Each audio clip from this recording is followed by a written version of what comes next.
Sampai 18.00 di akhir mobil tersebut masih yang mulia. Tak ada celah berbohong.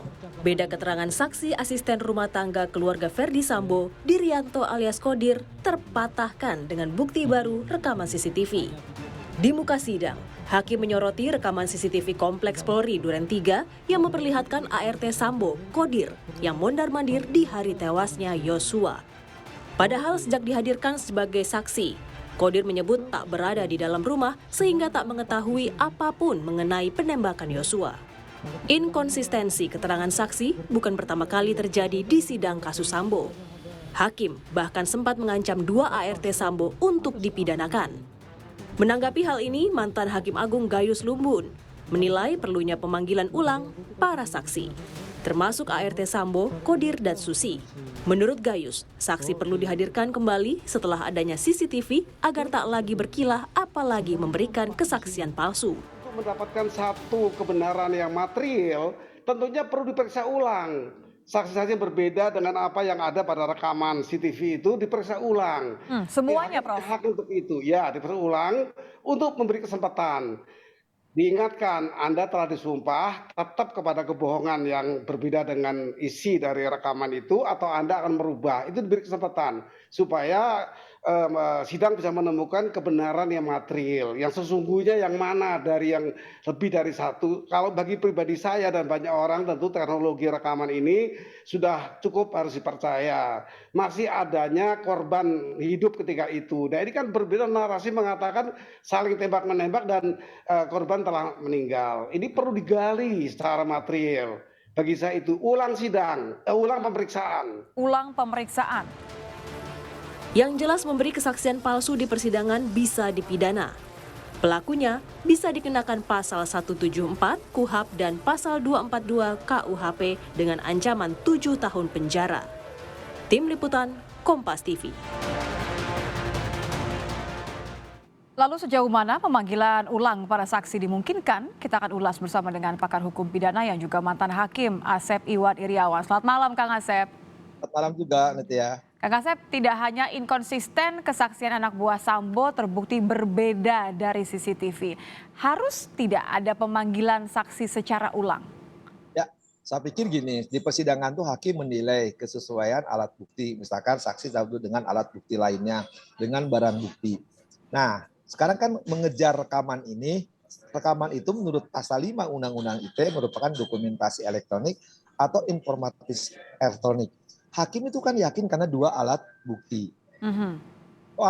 Soal saksi-saksi yang lainnya, menurut penilaian, sekali lagi, menurut penilaian itu berbeda, ya nggak ada masalah.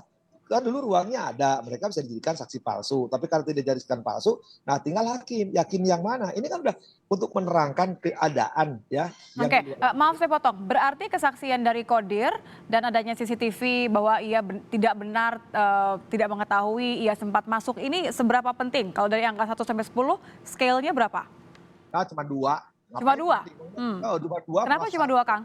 Nah, kan yang dibuktikan itu peristiwa pembunuhan. Ketika kejadian pembunuhan, siapa yang melakukan, siapa yang menyuruh, siapa yang membantu itu. Nah, soal ini kan sebenarnya mau dikaitkan apakah setelah ini Sambo itu nembak atau enggak, ya? Karena berkaitan dengan sarung tangan, ya. Hanya itu. Nah, sekarang yang menerangkan yang menembak sarung tangan itu udah lebih dari 2. Satu, sendiri mengatakan, Romer mengatakan, Arif mengatakan, Ridwan mengatakan, itu udah 4, ya. Tambah lagi sekarang dengan CCTV, bukti elektronik. Jadi kalau ini udah ada, ngapain panggil saksi? Apalagi saksi yang mau dipanggil itu si Kodir sama Sosi yang selama ini bohong. Ya, pengadilan bukan untuk memaksa mereka ya sesuai cocok-cocokan atau sesuai, tidak. Hakim menilai keterangan saksi satu sama lain. Ya, jadi kalau sekarang alat buktinya lebih dari 2, ya saksi aja udah 4 loh minimal yang kita ketahui. Ya, itu bersesuaian. Apalagi dengan ini. Jadi jangan paksakan, ngapain? Sidang tambah lama, ngedengar orang bohong, ngapain dengerin lagi? Ya, justru itu melanggar aja sederhana mudah biar ringan. Sebenarnya kan 340 sudah terbukti. Nah, cuman jadi masalah siapa lagi yang nembak. Nah, ini kan rekaman ini untuk membuktikan ya tadi orang-orang ini ya sekali lagi orang-orang yang di luar itu apakah keterangan Romer, keterangan Ridwan ini benar apa enggak, termasuk Eliezer yang baru ini. Nah, menurut saya sudah cukup 4 orang itu bersesuaian, didukung lagi oleh dokumentasi alat elektronik. Ada Karena pengaruhnya nggak kalau untuk membuktikan kemudian ada skenario yang dirancang khusus oleh Sambo untuk menutupi dan lain-lain? itu kan membuktikan bahwa sebelumnya itu kan pembunuhan, tapi kan dikira rekayasa tembak-menembak. Nah, ketika tembak-menembak ini sebenarnya bukan, malah si Sambo juga ikut nembak. Terbukti kan setelah itu kan senjata itu ada. Kemudian juga sarung tangan. Soal sarung tangan disangkal atau tidak diketahui soal lain, tapi minimal 4 saksi sudah mengatakan itu bersesuaian. Didukung pula nanti kan. Nah, soal pola di luar itu apa yang terjadi, nanti justru ini untuk membuktikan juga. Masa di luar aja tahu keliling bisa orang jalan-jalan dia asisten rumah tangga, masa 2 terdakwa yaitu KM sama RR tidak mendengar, yang di luar aja panik jalan-jalan gitu kan. Jadi kalau menurut Anda nggak perlu untuk pemanggilan saksi ulang, apa yang perlu dilakukan supaya memastikan bahwa saksi ya tidak boleh dong mengatakan hal-hal yang sifatnya bohong? Ya, karena mereka menjadi saksi sebelumnya, kan seharusnya sebelumnya dulu tuh kan ketika mereka bohong, hakim memproses mereka menjadikan terdakwa kan. Nah, kalau sekarang saksi udah mau berakhir, ngapain manggil lagi kayak siaran ulang gitu kan. Jadi saya pikir udah bagi hakim udah cukup ya, udah cukup untuk membuktikan adanya penembakan, atau adanya pembunuhan dilakukan oleh ABCD tadi gitu kan. Tapi kan ada kemudian kepentingan untuk menjamin tidak ada kebohongan di sidang. Kita ingat bahwa hakim sempat mengancam untuk memidanakan para saksi, Kang Justru Asep? itu di awal kan saya bilang kalau konsisten tuh hakimnya harus konsisten. Kenapa nggak dijadikan terdakwa? Mereka tuh ketika bohong udah diingatkan, gunakan 174, gunakan 242. Kalau sekarang udah digunakan sudah lewat waktunya gitu. Kalau mengulang-ulang nanti seolah-olah nih pengadilan tuh untuk menyamakan persepsi, untuk menyamakan perkataan. Loh, Terlambat jadi begitu ya? udah terlambat lagi pula mengulang ngapain? Toh hakim udah punya saksi ini kan banyak. Dari semua kesesuaian itu justru minimal 2 alat bukti kan. Hakim yakin minimum 2 alat bukti 183. Nah, sekarang itu udah terbukti gitu. Kita malah sekarang menunggu cepat jaksa tuntut hanya menunggu di kelompok 5 ini tinggal 2 kan. Itu disilangkan dengan PC sama PS kan. Walaupun yakin CFS ini CFS ini akan menyangkal, tapi kan hakim sudah tahu ngapain dia nyangkal gitu kan, kalau ujungnya udah ketahuan dan titik parsel-parsel lain itu sebenarnya udah terangkai, udah jadi itu 340 itu terbukti.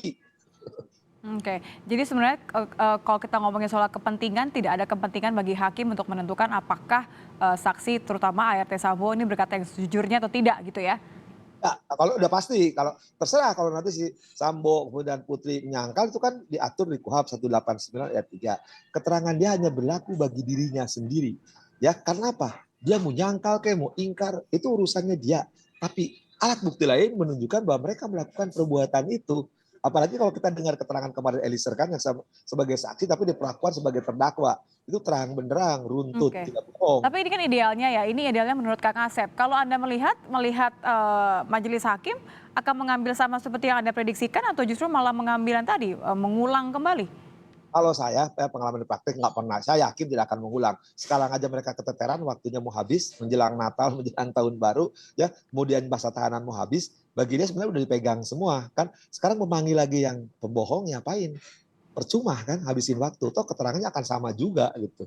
Oke. Saya yakinnya hakim PN tidak akan memanggil lagi. Ngapain memanggil lagi gitu kan? Siapa dengan kalau justru kan ada saksi lain yang belum diperiksa, ahli balistik, ahli forensik ya. Terus kemudian saksi yang menguntungkan, sekali menguntungkan ya bukan Justru meringankan. itu yang lebih penting ya? Ini yang lebih penting. Kalau sekarang pembohong dihadirkan lagi ya bohong lagi. Ini tambah bikin jengkel. Tambah bikin jengkel, tambah bikin yakin nggak untuk memberikan hukuman maksimal bagi para terdakwa?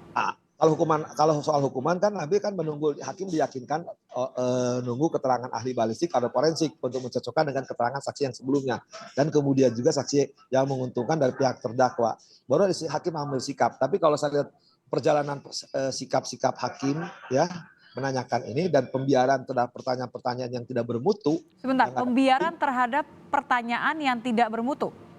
kemarin coba kan melucu waktu Eliezer ditanya, untuk Eliezer yang bakatnya rendah ternyata cerdas ya, di luar itu ternyata cerdas. Jawaban Eliezer kan bikin cerdas, coba nanya yang enggak penting pertanyaan coba yang tidak ada kaitannya dengan dakwaan. Itu muncul kan? Itu kan maaf ya saya katakan itu pertanyaan konyol, saya bilang biar didengar tuh.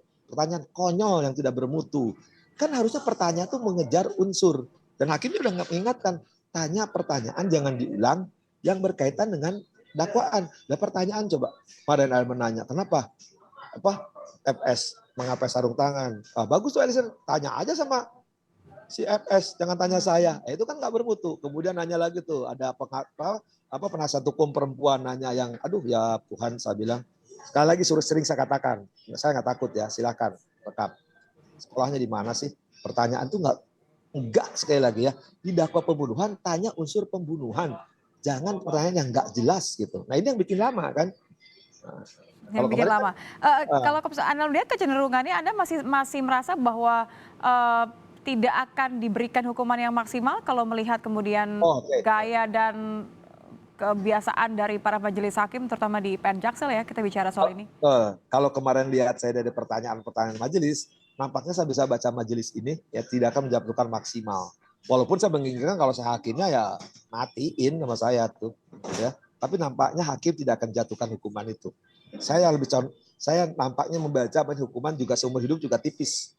Kelihatannya mainnya di penjara dan itu pasti mengecewakan kita publik semua. Kalau lihat dari gaya hakim menanya dan gaya hakim bersikap.